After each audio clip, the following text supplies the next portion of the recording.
कोई बात नहीं, माइक के बिना पार्लियामेंट में कई बार बोलना पड़ता है तो आदत पड़ गई है।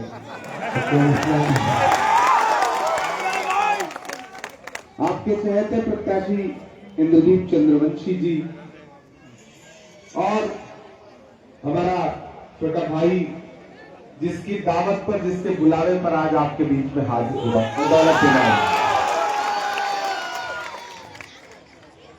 कोई खुशबू न कोई फूल न कोई रौनक, उस पे कांटों की जहालत नहीं देखी जाती। कोई खुशबू न कोई फूल न कोई रौनक, उस पे कांटों की जहालत नहीं देखी जाती। हमने खोली थी इसी बाग में अपनी आंखें, हमसे इस बाग की हालत नहीं देखी जाती।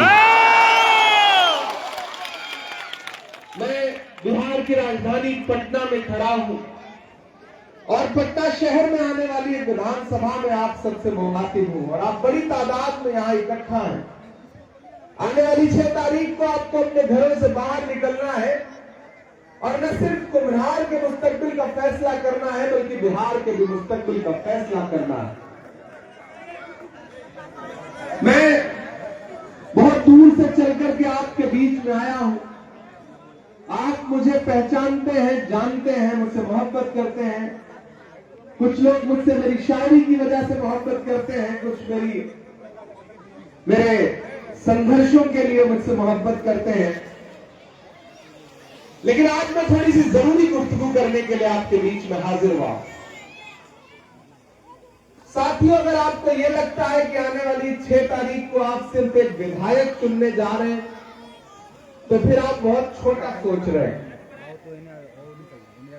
दरअसल दिल्ली में बैठे हुए कुछ लोगों को लगता है कि बिहार रिमोट कंट्रोल से चलाया जा सकता है, लेकिन उन्हें शायद यह इल्म नहीं है कि यह बिहार है, यह उड़ती हुई चिड़िया के पर पहचानता है। अगर गुजरात के व्यापारियों को यह लगता है कि बिहार को गुजरात के व्यापारी चलाएंगे तो उनकी गलतफहमी है। बिहार को बिहार के नौजवान चलाएंगे, बिहार के लोग चलाएंगे, यहाँ के बिहारी चलाएंगे, इसे कोई व्यापारी नहीं चला सकता। साथियों, मेरी मां बहनें भी मुझे सुन रही है। मैंने सुना है यहाँ जो आपके एमएलए थे उनको मार्गदर्शक मंडल में डाल दिया गया है। 74 साल में ही रिटायर कर दिया गया। हालांकि मोदी जी अभी कुछ दिन पहले ही 75 साल के हुए हैं, उसके बावजूद वो खुद रिटायर नहीं हो रहे हैं, लेकिन भाजपा के बाकी नेताओं को रिटायर करते जा रहे हैं। अब कोई नया प्रत्याशी उनके बीच में लाया गया है। कुल मिलाकर के कुम्हार वालों, सारे समीकरण, सारे हालात ऐसे बन गए हैं कि अगर आपने थोड़ी सी अक्लमंदी, थोड़ी समझदारी दिखाई तो कुम्हार विधानसभा को एक नया विधायक मिलेगा जो महागठबंधन का होगा। लेकिन शर्त वही है कि थोड़ी सी समझदारी आपको दिखानी पड़ेगी। कोई मौसम हो, सुख दुख में गुजारा कौन करता है, परिंदों की तरह सब कुछ गवारा कौन करता है। घरों की राख फिर देखेंगे, पहले देखना यह है घरों को फूंक देने का इशारा कौन करता है। मैं बिहार में खड़ा हूं और मैं बिहार के अलग अलग हिस्सों से होता हुआ यहां पहुंचा हूं। मैं पिछले 6 दिन से बिहार के चुनाव प्रचार के कार्यक्रमों में हूं। बछवाड़ा से लेकर के, खगड़िया से लेकर के, नालंदा से लेकर के, बिहार शरीफ से लेकर के, पूर्णिया होते हुए, बेतिया होते हुए, कस्बा होते हुए, धमदाहा होते हुए, आज राजा पाकर के बाद कुम्हार पहुंचा हूं। ये चुनाव हर बार जैसा नहीं है। जमीन पर आहट कुछ और है, मीडिया में कुछ और दिखाया जा रहा है। जमीन पूरी तरह से खिसकी हुई है मौजूदा सरकार के पैरों के नीचे से। नीतीश जी को समझ में नहीं आ रहा है कि क्या करें, हालांकि उनको तो कई साल से कुछ समझ में नहीं आ रहा है। हालत यह हो गई है कि नरेंद्र मोदी जी की सभाओं में पहली तो भीड़ नहीं आ रही है, दूसरा जो आ रही है उसमें उनके विजुअल उठा के देखिएगा, उसमें जोश नहीं है, करंट नहीं है। और नीतीश जी तो मंच पे किसको कब पकड़ पकड़ के माला पहना दें कुछ पता ही नहीं चल पा रहा है। मैं आया बिहार तो मुझसे मीडिया के साथियों ने कहा कि नीतीश जी पर क्या कहेंगे इमरान साहब। मैंने कहा मैं बिहार आया हूं, यहाँ भोजपुरी का गाना सुन रहा हूं कि छन छन बदले तोरे मिजाज रजऊ। तो मैंने कहा ऐसा लगता है ये गाना नीतीश जी के लिए ही बनाया गया है, उन पर बहुत फिट बैठ रहा है। तो कुल मिलाकर के लिए है पूरा, उसमें चिराग अपनी रोशनी नीतीश जी को देने को तैयार नहीं है। नीतीश जी भाजपा का चिराग बुझाने में लगे हुए हैं और मांझी साहब ये कह रहे हैं कि जब तक हम नहीं चाहेंगे तब तक नाव किनारे नहीं लगेगी। और सम्राट जी इस फिक्र में है कि अब मुरेठा उतर जाएगा। तो कुल मिलाकर के एनडीए जो है वो बिखर सा गया है। ऐसे में मैं जमीनी सच्चाई आपको बता रहा हूं कुम्हरार वालों। मैं एक बहुत बड़े बुजुर्ग के आस्थाने पर खड़ा हूं, एक ऐसी जमीन पर खड़ा हूं कि यहां से उठी हुई दुआओं ने हालात के रुख मोड़े हैं। बेशक। और इंद्रजीत जी आप खुशनसीब हैं कि आज बड़ी तादाद में यहां लोगों ने आपको बुलाया और आपको मोहब्बतों से नवाज रहे हैं। दौलत मेरा छोटा भाई है, मैंने शुरू में ही कहा, और मैं मानता हूं कि इस दौर में किसी नौजवान में जितनी सियासी समझ होनी चाहिए उससे कई गुना ज्यादा, क्योंकि बिहार के हैं ना तो इसलिए कई गुना ज्यादा सियासी समझ इनके अंदर है। तो इनका मुस्तकबिल बहुत अच्छा है। ये भी टिकट के दावेदार थे, इनके भी नाम पर चर्चा हुई, लेकिन मैं यहां खड़ा होकर के आपको भरोसा दिला रहा हूं कि आप इंद्रजीत जी को चुन करके असेंबली पहुंचाइए। दौलत के दामन में कौन सी दौलत डालना है इसकी कोशिश हम लोग बाद में करेंगे और जरूर करेंगे। और खुदा ने चाहा तो इनकी लड़ाई आगे हम लोग हेलो दौलत भाई का नाम आते देखिए माइक लोड नहीं ले पा रहा है, ये हालत हो गई है। तो दोस्तों आपसे दो बातें और खुसूसी तौर पर कहना चाहता हूं। मैंने सुना है कि पिछले 20 साल से इस विधानसभा पर भाजपा का कब्जा रहा है, 20 साल से, 35 साल से एक पूरी जनरेशन बड़ी होगी। मेरी तो उम्र ही 37 साल है।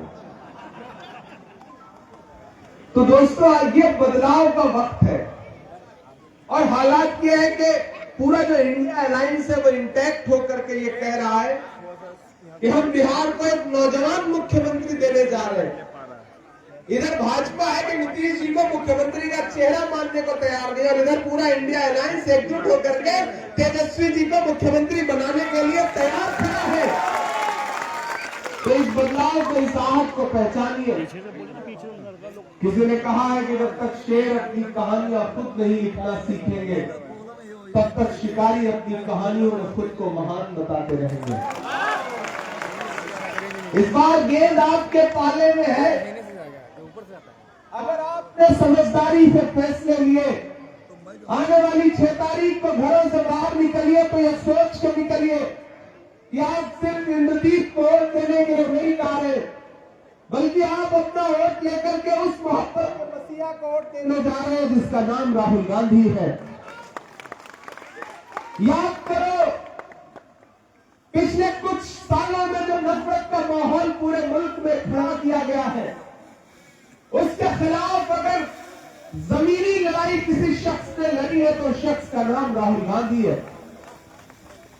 और लड़ाई भी कैसी लड़ी, मुझे याद है वो दिन 2022 सितंबर 7 तारीख जब समन समंदर के किनारे कन्याकुमारी में साहिल पर खड़े होकर के राहुल गांधी ने कहा था कि मैं नफरत के खिलाफ 4000 किलोमीटर पैदल चलूंगा, बस एक नारा लगाऊंगा कि नफरत छोड़ो भारत जोड़ो, बस एक नारा लगाऊंगा कि मुझे नफरत के बाजार में मोहब्बत की दुकान खोलनी है। नरेंद्र मोदी जी कहते थे कि राहुल गांधी तो शहजादे हैं, अमित शाह कहते हैं कि राहुल गांधी तो राजकुमार है, लेकिन मेरी इन्हीं आंखों ने देखा कि वही जिसे नरेंद्र मोदी जी राजकुमार कहते थे, शहजादा कहते थे, वो जो कन्याकुमारी से चलता है तो एक टी शर्ट और एक ट्राउजर में हिंदुस्तान की गलियों की खाक छानता हुआ, सड़कों की धूल फांकता हुआ, लाखों लोगों को गले से लगाता हुआ कन्याकुमारी तक जाता है और बस एक नारा लगाता है कि नफरत छोड़ो भारत जोड़ो। मैं चला हूं उस शख्स के कंधे से कंधा मिला करके, देवेंद्र चले हैं उस शख्स के कंधे से कंधा मिला करके। जब मैं चलता था तो मुझसे मीडिया के साथी कहते थे कि इमरान साहब आप सांसद बाद में हैं, शायर पहले हैं, राहुल गांधी के कंधे से कंधा मिलाकर चल रहे हैं, क्या कहेंगे? तब मैं कहता था कि जो हर जालिम से टकराएगी वो आंधी बनाऊंगा, जो हर जालिम से टकराएगी वो आंधी बनाऊंगा, नए अंग्रेज आए हैं नया गांधी बनाऊंगा। हम चले हैं उस नए गांधी के साथ। तो आज यहां आपकी सरजमीन पर खड़ा होकर के आपसे बात कहने आया हूं कि आप तो वो लोग हैं ना जो इस बात पर ईमान रखते हैं कि मजदूर का पसीना सूखने से पहले उसकी मजदूरी उसे दे देनी चाहिए। मैं रखता हूं इस बात पर ईमान, आप भी रखते होंगे, रखते हैं ना? रखते हैं इस बात पर ईमान ना, क्योंकि हमारे आका का कौल है कि मजदूर का पसीना सूखने से पहले उसकी मजदूरी उसे दे दी जाए। तो मेरे भाइयों, मैंने देखा है राहुल गांधी के पैर के छाले, मैंने देखा है राहुल गांधी के माथे का बहता पसीना। मुझे बताओ कि इस मुल्क में नफरत का सबसे ज्यादा शिकार कौन है? हम हैं, आप हैं। कब किसका लिबास, किसका चेहरा, किसकी टोपी देख करके कौन सी सड़क पर, कौन सी ट्रेन में कौन सा सुलूक कर दिया जाए, कोई भरोसा नहीं। यह है किस लिए? नफरत की बुनियाद पर। वो नफरत जो फासिस्ट ताकतों ने इसे पूरी नस्ल के जहन में भरा है, और उस नफरत के खात्मे के खिलाफ कौन लड़ रहा है? राहुल गांधी। 4000 किलोमीटर चला वो शख्स, न उसके पैर के छाले सूखे हैं, न उसके माथे का बहता हुआ पसीना सूखा है। तो आज मैं इस आस्थाने पर आप तमाम की मौजूदगी में राहुल गांधी की मजदूरी मांगने के लिए आया हूं।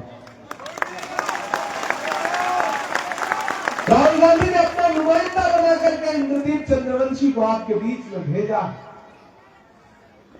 अब आपसे गुजारिश है मेरी कि 6 तारीख को घरों से बाहर निकलिए तो ये सोच करके निकलिए कि अदावत है, सियासत है, परिंदा है, शिकारी है। अदावत है, सियासत है, परिंदा है, शिकारी है, मगर इन सारी चीजों पर मोहब्बत अब भी भारी है। ये नफरत की खेतियां करने वाले लोग, ये टीवी चैनलों में बिहार को विकसित बताने वाले लोग, ये चाय की दुकानों पर बैठ करके नरेंद्र मोदी और उनकी पूरी सरकार को सुशासन बताने वाले लोग, क्या उनकी आंखें